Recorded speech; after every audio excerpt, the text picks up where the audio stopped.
Hello, this is a tutorial all about stereoscopic photography.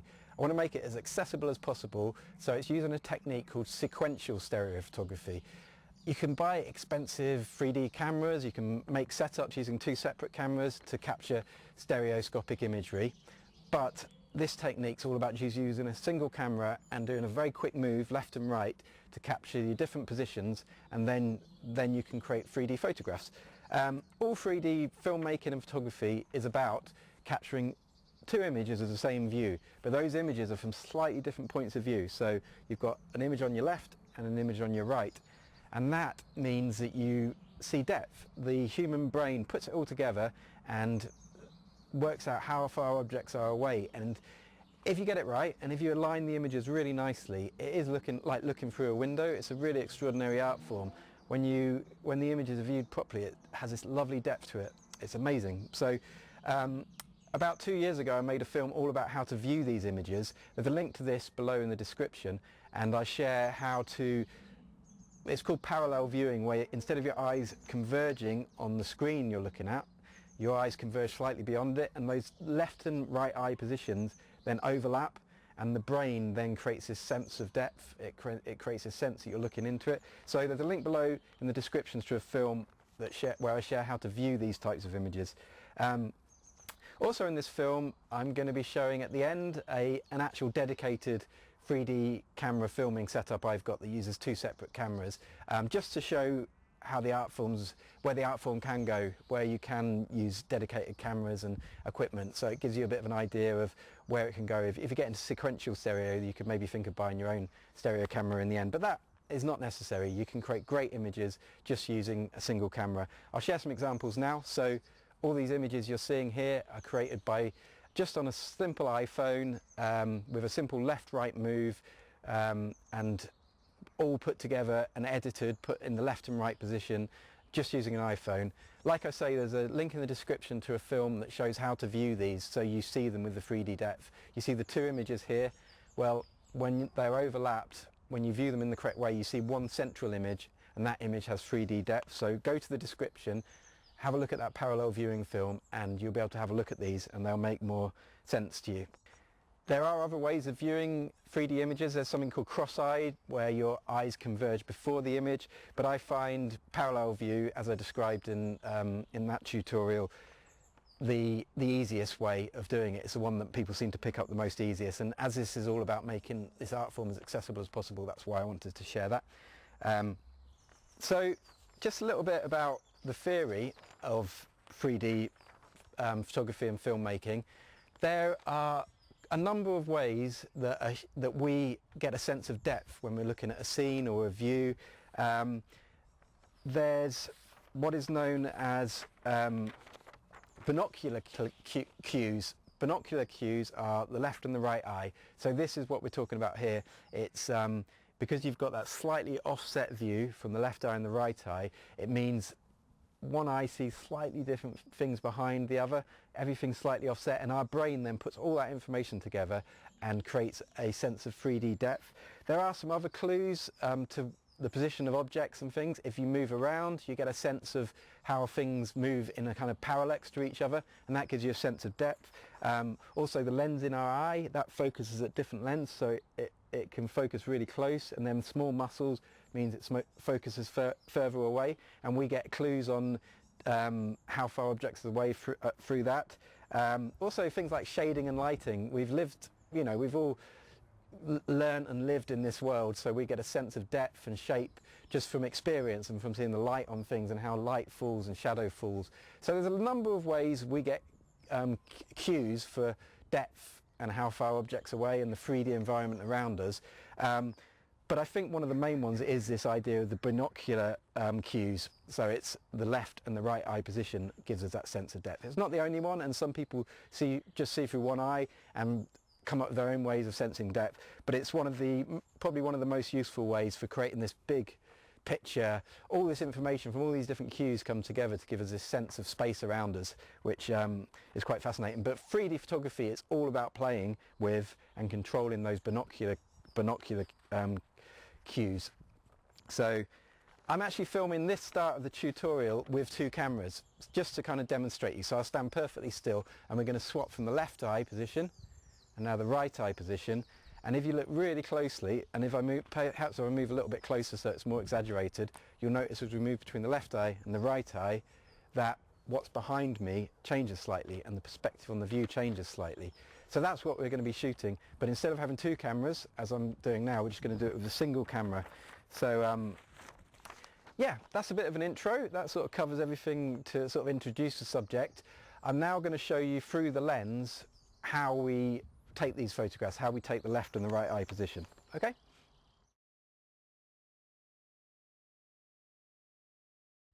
Okay, so we're now looking at the screen of my iPhone. We're just taking photographs using the camera app that just comes on an iPhone, the one that every iPhone has it installed in. And I'm going to show you how to take the elements to make your 3D picture. So the very simple thing is you're going to be creating an image from left position and an image from right position. That's the very basics, but there's a few details that are worth keeping in mind. When I take my left and the right position, I usually just gently hold my camera with both hands and just drift over, and I find that way I can keep my camera really level. You don't want your camera to be rocking like that, because when you've got those left and the right eye positions they won't line up very well. You also importantly don't want the two images, your left and the right eye, at different heights, because that throws the effect. So you want left eye, right eye, and then they should sit on top of each other nicely. So keep the height steady and don't rock the camera. I usually pick something to be center of the image, so in this case I'm going to use my camera on a tripod, the camera that's filming me over there. Hello. I'm going to take my first image, left eye, and then rotate, but keep that central image, keep that center to it, so you're almost making an arc. So you got your left image and you're tipping your camera slightly so that still sits in the middle, and you're trying to keep the two images as similar as possible except for that left and right move. So you're trying to not go much higher on one image and much lower on the other. You're trying to keep them as level as possible, and then the effect will work really, really well. So think about that. It's just a left eye, right eye move, and don't tip up and tip down too much.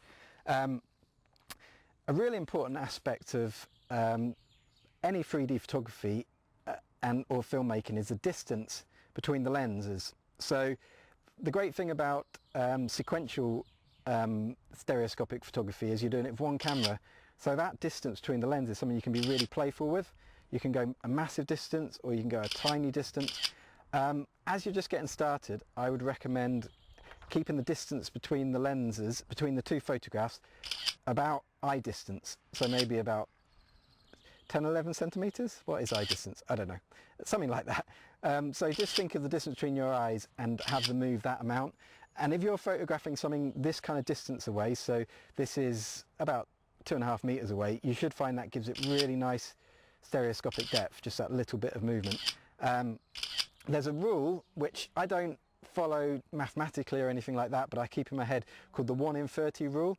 So your camera should be a 30th the distance apart, so left eye, right eye, that distance between left eye and right eye should be a 30th of the distance to the thing you want to have in good stereoscopic view. So in this case I'm about 3 meters away from the tripod, and if I go for about 10 centimeter difference, I know that that should be fairly good 3D.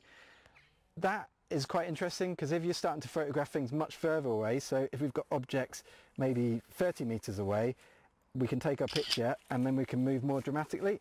We can move about 1 meter across, and we should find that there's stereoscopic depth in stuff that's further away, and that can mean we're seeing stereoscopic depth in things we don't usually see depth in, because our eyes are only a very fixed distance apart, but suddenly you could see stereoscopic depth in cloud, which we don't see because it's so far away. So the difference between our left and our right eye position doesn't make any difference when objects are that far away, but suddenly you can have two cameras 20 meters away and see 3D depth in a distant mountain. So I find that really exciting, that you can use stereoscopic filmmaking to see the world in more vivid terms than you usually would. So yeah, just keep in mind that distance is important, but to start with I would just go for eye distance apart, and then in time you can be more experimental with that left eye, right eye distance. I mean, sometimes even now I do 3 images, so I might take a left, a middle and a right, and then when I'm back putting those images together, I might find that I'll find which of those work best. So the great thing about digital is you can take more pictures than you need, and you'll see which works best. And as you're just getting started, I would recommend that. Take a few different distances, and in time you'll get a feel, and then once you're out there and you've done it a few times, you'll be able to guess the distance that you need to get the good 3D detail. One other thing that's worth considering is the exposure. You want the exposure as your left and your right eye to be exactly the same. I happen to have a view in front of me that's beautifully lit, really nice detail, so I don't need to worry too much about the exposure. The auto exposure on this camera is really nice, but sometimes you might want to drag your image so it's a much brighter exposure. So I'm just touching the image and dragging it up on an iPhone, so going for a much brighter exposure. If you're going to do that, make sure that exposure is fixed, so your left and the right eye have the same fixed exposure. Otherwise you might have an exposure that jumps around between your left and the right eye, and it can get confusing. If you're doing this on a SLR camera or camera with manual settings, that's great, because you can pick a good manual setting and left and right eye can be exactly the same exposure. So a couple more things I'm just going to talk to this camera for a second to keep in mind is, if there's movement in the image or differences between the two images, the left and the right eye images, that aren't just that position, if you've got people in your image, then that can look strange. You can have a kind of ghostly version of a person. It can kind of ruin the effect a little bit. Or if it's a windy day and trees are moving, then all that movement from the trees can be strange. You can have one branch in one position, one branch in another. So just keep an eye on that. If there's a lot of movement in an image, it can slightly ruin the effect. And water's a difficult one. If you're photographing a river or stream, even very still water, it's never going to have that same pattern of reflections twice. It's only ever going to look like that once. So sometimes I try and keep water out of the shot, or photograph it so it's a long way away so you can't really see the detail. That's when having two cameras that synchronize is really useful, because you know it's going to capture that exact random moment of movement and noise. That's one thing that's a little bit difficult about sequential shooting. But you can do things if you've got an SLR and you're doing your left and the right position. You could do long exposures of water, because that 5 seconds of water is going to be more consistent than a split second of water, if you see what I mean.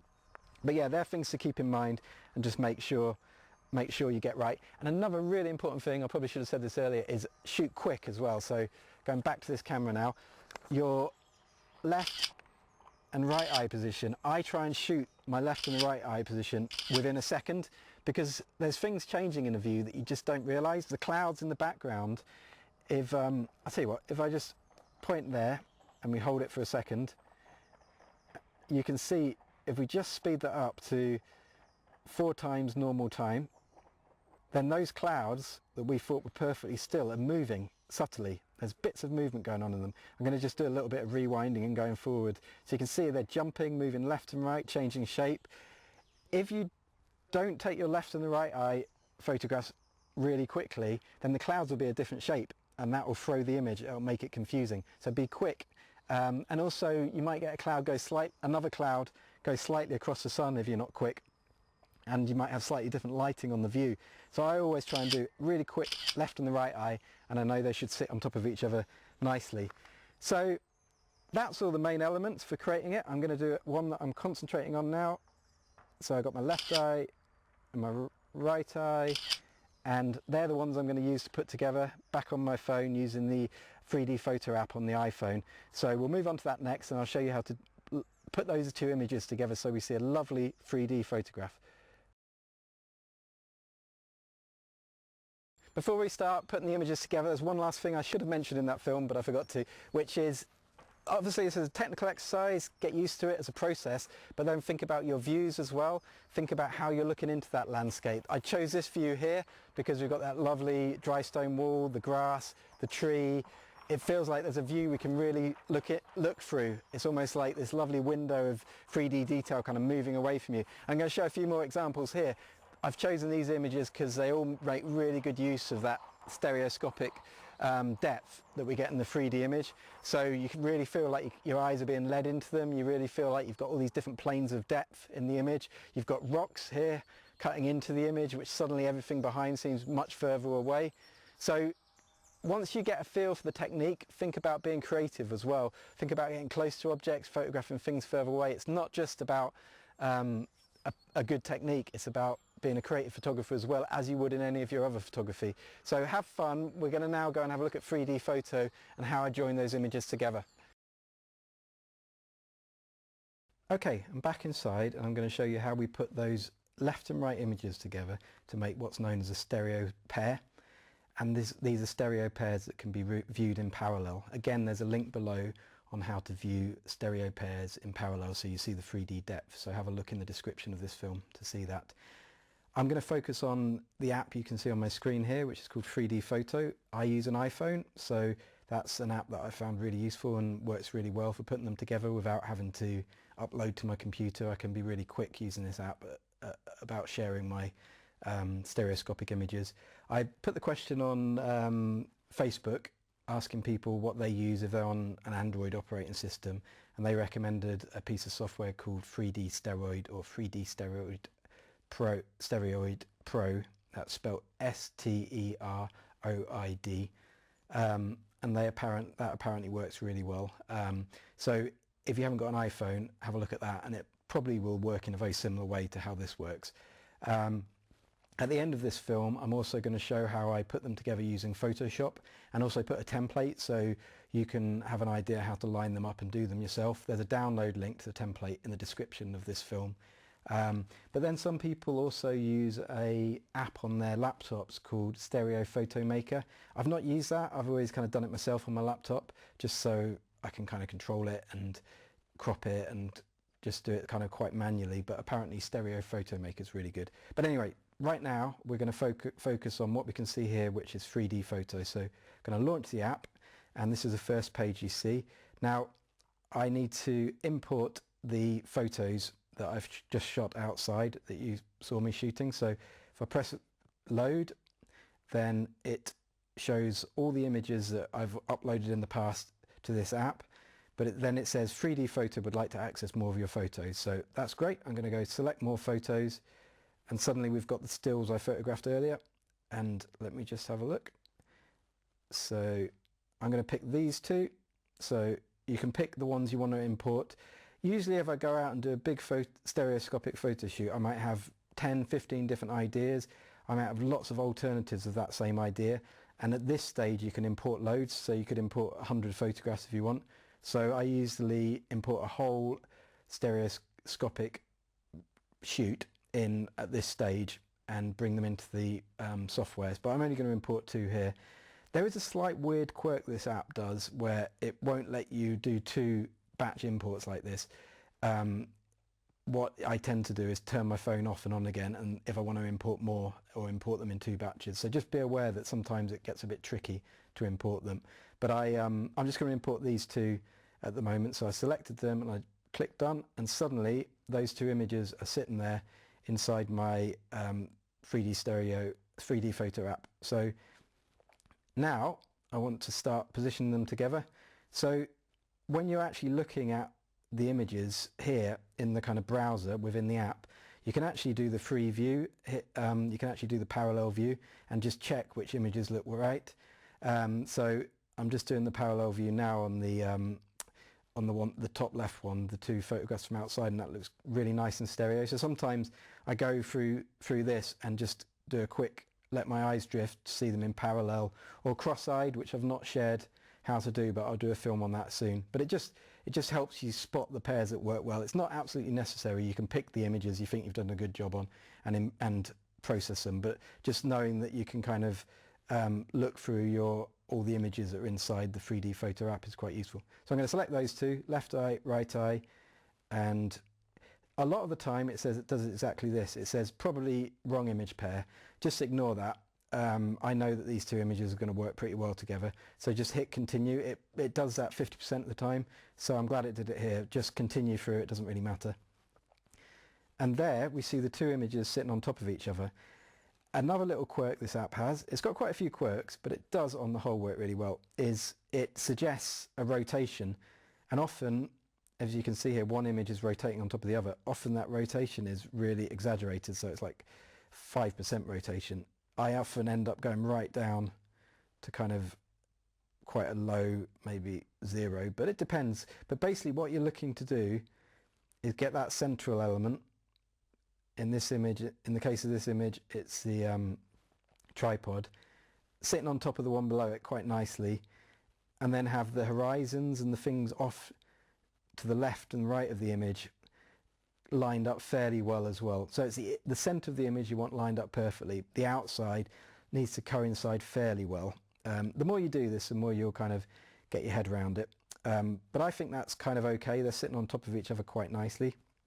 Then you just hit done, and it brings them next to each other, and I'm just doing a quick parallel view, and that looks okay. That's looking pretty nice. There's a nice sort of 3D depth. The tripod and the camera sort of stand out from the background.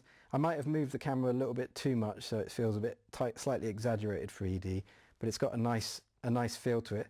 Sometimes when you open it, when you click done from that earlier screen, they can be the wrong way around. So your left and the right eye can be the wrong way around, so I've just swapped that over there. If you press swap left and right eye in the bottom left of the screen and then press done, and now if I parallel view that, it looks wrong. The tripod and camera are further away. They're the furthest away object. So if you find you've done that, just hit realign at the top and do swap left and right, and it will put them in the correct position. So they're in the correct position now, and it looks good in 3D. So that's just a case of pressing realign, swapping left and right, and then done again, and then they'll sit on top of each other nicely. And I'm seeing that in lovely 3D when I'd use the parallel viewing technique. Then I always have them in parallel mode. So if we look at the bottom of the screen here, we've got view mode. There's loads of options here. You can play with this. You can have the old kind of colour where you need to wear the red and green spectacles. There's lots of different options, but I tend to just keep it on parallel always. And it's got those handy, I don't know if you can see the dots over the top of the image. They show 2 lines facing forward, which is a symbol to people to view it in parallel. So yeah, there's 2 things you can do now. You can save it, and if you press save, then that's saved within this app.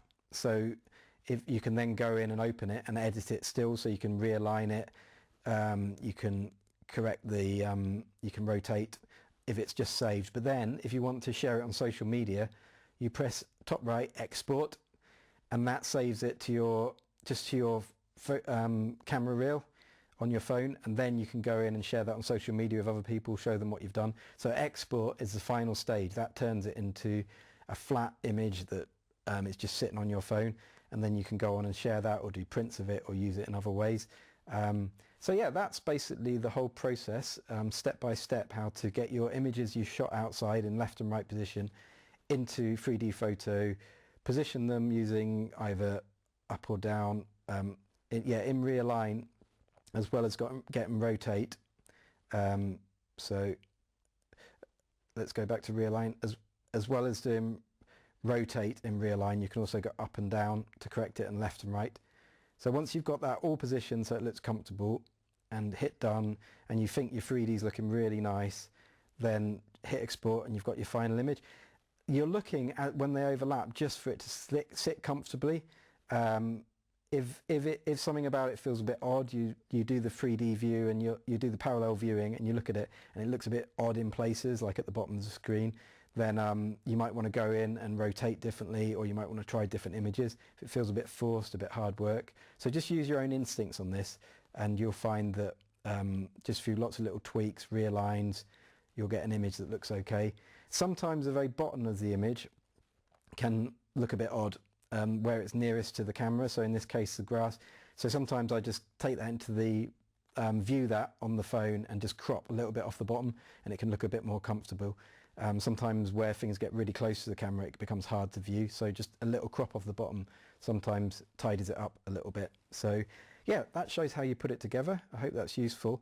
I'm now going to show a few examples of images I've done that have been successful using this technique, and I'll talk you through what I was aiming to do and capture in them. Okay. Here's a few of my stereoscopic images that I've shot using this technique, using the sequential stereo technique.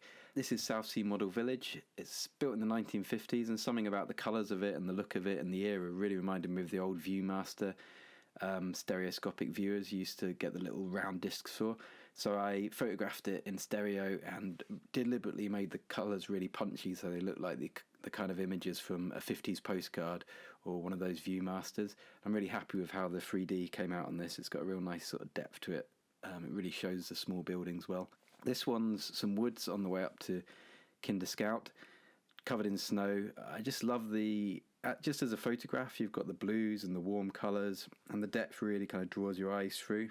You've got the tree in the foreground, and then slowly your eyes are drawn through, which I really like. That's one of my favourite things about stereo viewing, when you feel like this kind of 3D plane moves away from you, and then you've got these trees kind of spread out amongst it. So this was a good one because it sort of captured that really well. This is one of a kind of wicker maze in Hampshire. And there's one thing I quite like about stereo is you can take pictures of something that look incredibly chaotic and almost hard to understand when you just look at the 2D flat traditional photograph. But then when you photograph it and then view it as a stereo 3D image, suddenly you realise what you're looking at. Suddenly you have this really defined, clear depth. So I like how the 2D version of this is really, really chaotic, but then when you stereo view it, suddenly it makes sense. Suddenly you really understand what you're looking at and you see where depth is, and I really like that with stereo photography. This is more of a close-up of a nettle with the sun directly behind it and spiders' webs, cobwebs on the nettle. I think it was a kind of misty morning, so there had beads of moisture on the cobwebs. Sometimes it's nice to do big landscapes, but sometimes it's nice to focus in on those kind of smaller details. So an image like this, I wouldn't move the camera as much. I would probably only move it maybe 3 or 4 centimetres because you're close to the object, so that 3D-ness will be really amplified if you're moving it sort of 7 or 8 centimetres. So just a quick move left and right gives you just enough 3D effect to kind of capture detail on something so close. I guess the nettle was probably about 50 centimetres away or something like that. This is one inside an observatory. I just love the telescope and the way you can use 3D photography to capture architecture and unusual shapes. This is inside a dome. And I like how you get a slight sense of that curve at the dome. I mean, it's really the telescope's the main thing that you're seeing the 3D effect on, but you do get a sense of this whole space, which I like. You can kind of share spaces really well with 3D photography. This is some woods in Hampshire, and yeah, I mean, it's not the most exciting photograph in the world, but something about it, when you see it with depth, you feel like you can sort of step into it. That distant light just off centre, slightly to the right, does feel a distance away. So I like this one. It's got a kind of interesting feel to it, and the trees sort of stand apart. So I'm really happy with how the 3D came out in this one. That sense of depth, that sense of looking through the forest is really nice. This is one on an edge in the Peak District. I love the colours, actually. It was a winter's day, but all the moss and the reds and the heather just gave this really nice little colour palette, and the sky's got a nice feel to it as well. The trees in the foreground have got really good 3D depth. Once you're starting to get out to those further off rocks, because I didn't move the camera that much, you don't see a huge amount of 3D in that. So often with stereo photography, you sort of have to choose a depth you want to capture 3D detail in. You can't always get it across the entire image. You can get a slight suggestion of it at the back, but really it's the trees that are getting that really nice defined depth in this one. This is another one with a similar effect as well. This is Cavedale near Castleton, and in the distance there you've got the castle. So the movement I did, the left and right movement, the distance between the two photographs, was enough to capture really good 3D detail of the grass and the path in front of me and the kind of hills. But then as you get further away, the distance between the two photographs doesn't make any difference. You don't see any kind of difference between them, so it becomes very flat as you get to the castle in the background. But you've probably got about 20 metres, maybe 30 metres of interesting depth that slowly fades away, and then the back and the clouds becomes flat and doesn't quite have that sort of shape to it. This is one behind Kinder Downfall. I was up there, lucky enough to get behind the frozen waterfall on a winter's day, and I forgot to take any stereoscopic photographs behind there. and I was going through the images I took, and this one wasn't intentionally stereographic, so the lining up isn't absolutely perfect, but sometimes you can do kind of accidental stereo pictures. I took just this at a couple of angles, and it just has a nice sort of stereo feel to it. It's just enough, I think, and it works pretty well. I mean, I would have loved to have remembered to do a proper stereo shoot behind there, but I was so busy filming and photographing it and kind of getting 2D photographs that I just kind of, you can't do everything really. So, but I'm still, there is a sense of depth which I like. This is coming down from Chinley Churn, the hills, looking out on a winter's day. I just like the way the landscape sort of peels away from you. You've got those two hills left and right, or the two mounds left and right just in front, and then a sense of a hill beyond those, and then it kind of moves on to the wider landscape beyond. You really feel like you can stare into it, and it kind of takes your eyes on a journey. I love experimenting with stereo, so with this I was shooting the light above, but then the lights beyond it are in a reflection in a mirror, so you get this really nice sense of depth through that, and it's really interesting. And there's also some beautiful textures in there as well, and so much kind of intricate detail on the lamps and the mirror frame, so it's really nice to get that information in the 3D photograph, because you can really kind of explore it with your eyes and really get more of an understanding of this place and the architecture. I think I've said a few times in this tutorial that stereo photography is almost like looking through a window. Once you view one properly, it's almost like you're looking through a window at a place. So I really like this one. You feel like there's a real distance in depth between the window and the texture on the curtains to the outside. The trees do feel like they're significantly further away. You do feel like you're looking through a window in this image, which I really like. This is one where I've deliberately pushed the camera slightly too far left, slightly too far right. I've kind of done a kind of hyper stereo. I've made it quite a lot further apart than eye width, so it does look more 3D than you would discern with your own eyes. It's got more depth on the branches, and more kind of, they come towards you more, they go away from you more, because I've opted to go for that wider positioning on the lenses when I've taken the photograph left and right, so you've got that lovely sort of depth and shape and kind of sculptural detail to this tree. This is inside Odin's mine, or the cave at Odin's mine in the Peak District. Again, you've got really nice detail on the rocks in front, but then you feel like you can see out the cave entrance at the distant trees. You feel like you can kind of stare through it, and it's again that idea of finding a location that takes your eyes on a journey.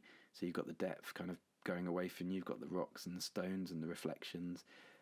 I just find it amazing what you can pick up sometimes on stereoscopic photography, and this is one where you're just like, wow, that's amazing, the kind of detail that you can capture just using this really simple technique. And last image, this is one I took last week, but I'm really proud of it. You've got the kind of early spring leaves on a couple of trees and a church in the background, but there's a real sense of depth between the leaves on the trees and the silhouette of the church behind. And also it feels to me like the leaves are all at different positions as well, some of them further, some of them nearer, so there's really kind of intricate stereoscopic detail in this to explore, and I think that distance of the church in the background, the fact that it feels so much further away, almost heightens the depth in the rest of it, heightens the depth between the leaves. And I like how it's quite a minimal kind of colour palette as well, just these kind of lime coloured leaves and then the clouds and the black. It's got quite a nice stark feel to it, but then the stereo works so well. So I think this is one of my favourite images I've taken using the technique, the sequential stereo technique. So yeah, that's just a bit of an overview of some of my stereoscopic images and what I was trying to capture, things that might inspire you to find interesting locations and good places to shoot. So I hope that's been useful.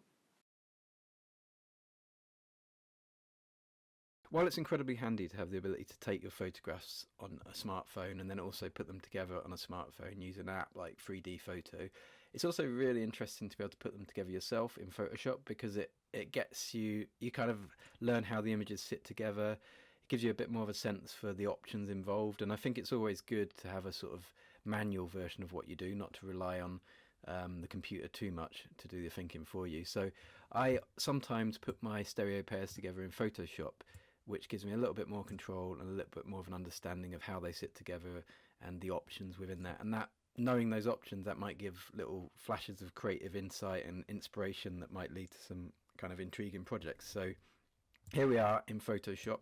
I've got a stereo pair at the top there from inside the cave, and I've created two templates. These are templates I use for myself, but I've slightly tidied them up and labelled them. and I've made them so they're downloadable from, if you go to the description of this film, you can download these templates and use them in Photoshop. So I've got two templates there, one where we're working with images in portrait format and one where we're working with images in landscape format. The sizes of these are for roughly the format of an iPhone photograph. So if you use a different smartphone that's perhaps got a wider crop, or if you're using an SLR that's got a different crop, you may want to look at these, use them as inspiration and resize them to fit the crops you're working to. But these crops should work pretty well with iPhone photographs. So we're going to use the landscape one because we're working with these images of the cave. I'm going to be bringing these two images into this photograph and creating a really nice tidy stereo pair. So first thing to do is have a look at where I'm going to be dropping them into. We've got a background layer there, and that's the layer that's got this light blue and light yellow background, just to show where the images are going to go. And then it's also got those, importantly, got those two dots at the top, which helps you do the parallel viewing. Once they overlap, the images beneath them should appear like nice and 3D. But this is a really important thing. I've created a two frames, basically, two folders which act as frames.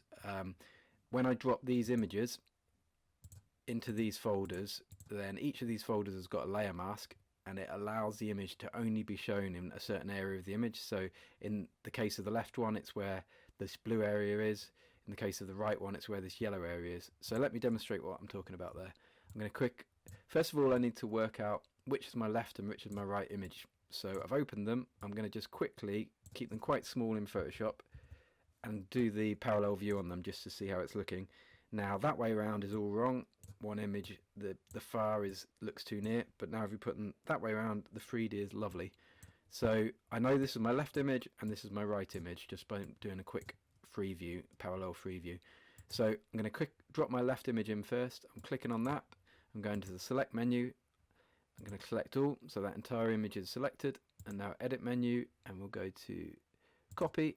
And now I'm clicking on that back image, and importantly I'm clicking on the folder which is called left eye stroke camera position frame, and that's where I'm going to be dropping the left hand image in. So if I go to edit and paste, you can now see that if you look at the layer palette that we've got an image sitting in that folder, the folder that's got that layer mask, which is allowing the image to be seen only in the area that's white. So if I move that image around a bit, you can see the image is there and it's moving within that space. So I've got my left image in position in the layer palette. I'm now going to go and get my right image, so click on that and I'm going to select all, and now that one's all selected. You've got the line dashes moving around it, and now we'll go copy again, click on that. Now this time I'm going to be clicking on the other folder which is called right eye position frame. So clicking on that, and then we'll go edit, paste. There we go. So now you can see that the two images are a bit too big for the template. They're a lot larger, so I'm going to scale them all so they fit the template. They're the right sort of size. So to do that, I'm going to just turn the eye off on layer 2. That layer's still there. If I click on the eye, it just makes it invisible or not. And then I'm going to click on layer 1, and I'm also going to use command click on layer 2, and now both layers are selected. I'm just going to pull my window open a bit wider. Now if I go to the edit menu and transform, one kind of transform, scale, I can make that much smaller. If I hold down the shift key, I can scale it in proportion so it doesn't become a big rectangle. It stays as the same shape. So I'm looking to make that left hand image fill that left hand frame that I've made that's got the layer mask. It doesn't have to be perfect, and it can go beyond the border slightly if you want. It's not the end of the world, but I'm getting it to sit within that left hand frame fairly neatly. Let's make that, I think it can go a tiny bit. So that's there. That looks okay. So if I hit return, and because we had both layers selected, if I now turn the eye on layer 2 again and move that around, you can see they're scaled exactly as the same proportions because that transform was the same on both of them. So now we have the fun bit of lining them up. So I'm just going to make that a tiny bit bigger, zoom in a little bit, and I'm going to do the parallel view now. So I'm over looking at that, doing the thing where I stare beyond the screen. I can see one dot at the top now, and I've got a lovely 3D image in the middle. Now, by changing their positions, so I'm going to just move the one on the right around. I'm moving that to the right slightly. Let me just move that a bit more so you can see what I'm doing. The more I move that to the right, the more the image kind of moves back in space. It's a bit hard to explain, but if you have a play with it yourself, you'll notice that the more you move the images left to right to each other, the more forward or backwards they seem when viewed 3D. So that feels fairly comfortable. Usually what I do is I look at the dot at the top, get that so it's comfortable, and then glance down at the whole image. And if there's a point where it feels like from glancing to the dot to the image that the 3D is really comfortable and really easy to maintain, then you're all good. That's what you're aiming to do. So I'm happy with that. There are some other things that you can do at this stage, which I don't particularly need to do on this image. But if you've slightly tilted your camera as you've taken it, you can go to the transform menu and free transform, and you can rotate one image. Sometimes you might even want to scale an image if you've created like an accidental stereo pair and one's a little bit off. You can kind of scale the image, make it slightly taller, smaller, change the perspective. Sometimes you just play with it and suddenly it might look more 3D, or the effect might be ruined. But just knowing that you can affect them individually and you can transform them and pull them around just gives you a little bit more sort of creative control. But I'm not going to do any of that because I know this pair sit together fairly well without having to do any transforming.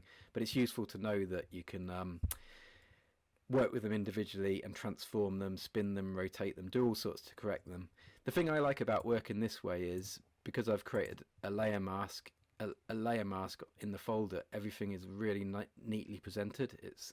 The images go right to the edge. Sometimes when you're using your phone and an app on the phone to create it, you get kind of wonky edges, so this keeps it really neat and defined. So the final stages are, I'm just going to click on my background layer. I'm going to make a big marquee selection of the area, because at the moment we've got these two boxes underneath, which is creating a slight sort of halo of white. So I'm just going to go to curves, pull that down, make that black, and you've got a really nice stereoscopic pair, really clean, nice edges.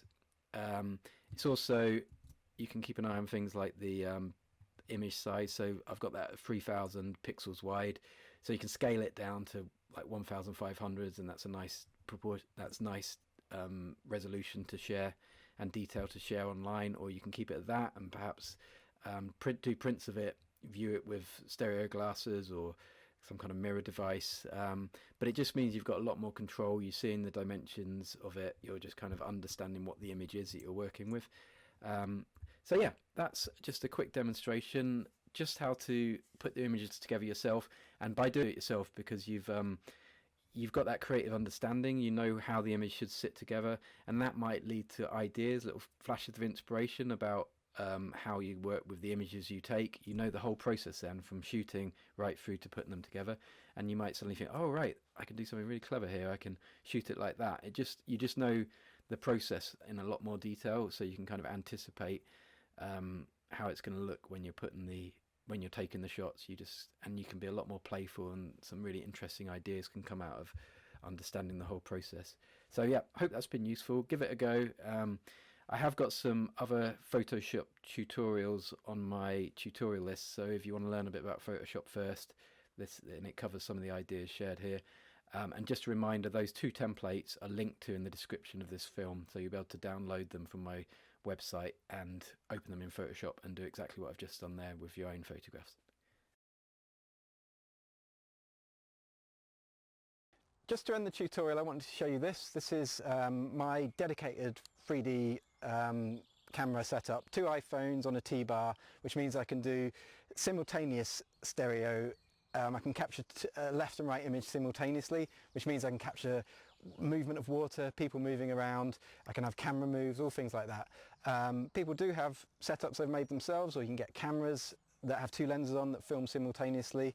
But yeah, I just wanted to share this to show there are techniques beyond sequential stereo, what I've shown in this video using one camera. But you don't need these. You know, you can shoot with a simple camera moving left to right. It makes it really accessible, and hopefully in this film I've shown you a simple way of doing that, and with the film on how to view parallel images, which is linked to below. It's a really easy way into stereo photography. and it's a great art form. The fact that, you know, you can see into a view, you can see into a landscape, you can see the shapes of rock, there's so much more information there. It's just really powerful, and hopefully by sharing it and showing how it's done, it will kind of make this a more popular art form, more people will get involved and people will start exploring their own ideas. So I hope you've enjoyed this. Thanks for taking the time to watch. Any questions, put them in the comments. If you create a stereoscopic image that you like, share it with me, put it online, share this film with people. That's the idea, to get more people into it. So try and spread the word if you can, and get the link to this film when you do share your images saying you learnt from here, just so we can get more and more people doing it and sort of spread this art form. So thanks again for watching right to the end, and yeah, I hope you've enjoyed it. Thank you very much.